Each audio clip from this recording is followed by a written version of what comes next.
Poppy Playtime est un jeu d'horreur créé par le studio Mob Games. Ce jeu est divisé en 5 chapitres, dont 2 déjà sortis. Au lancement du chapitre 1 sur PC, le 12 octobre 2021, le jeu devient instantanément viral. Chaque youtubeur fait une vidéo dessus et tout le monde en parle. Le chapitre dure environ une demi-heure et l'essentiel du gameplay est de résoudre des énigmes grâce à notre grab pack. Mais ce n'est pas ça qui a rendu le jeu populaire. C'est la poursuite de fin. Notre personnage ouvre une porte grâce à un jouet qu'il vient de fabriquer et se retrouve nez à nez avec l'antagoniste du chapitre, Huggy Wuggy. S'ensuit une course-poursuite le long d'un tapis roulant dans un couloir métallique fait pour acheminer les jouets. Notre personnage finit par abattre une caisse sur notre poursuivant qui tombe alors dans les entrailles de l'usine.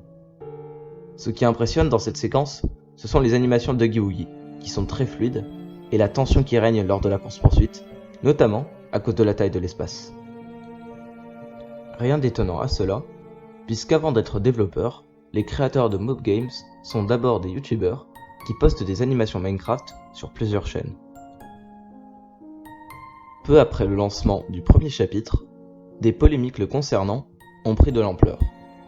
On parlait d'une trop grande ressemblance entre ce jeu et Bendy and the Ink Machine, autre grand nom de jeu d'horreur, sorti en 2017 lui aussi sous forme de chapitre. Les deux parlent d'un ancien employé qui retourne dans une usine abandonnée et qui retrouve ses créations qui ont pris vie. Des jouets dans un cas, un dessin animé dans l'autre. Il y a eu des histoires d'harcèlement, mais cette partie étant très nébuleuse, je préfère ne pas en parler dans cette vidéo. Les développeurs ont aussi sorti des NFT, qui ont créé une autre polémique, étant donné qu'ils sont très polluants.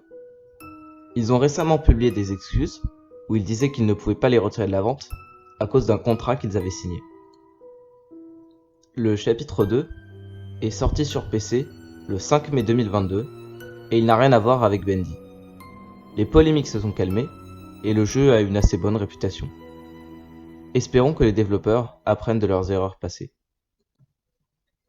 Si vous voulez en savoir plus sur les dramas autour du jeu, je vous recommande la vidéo de Tristan RC sur le sujet. Le lien est en description.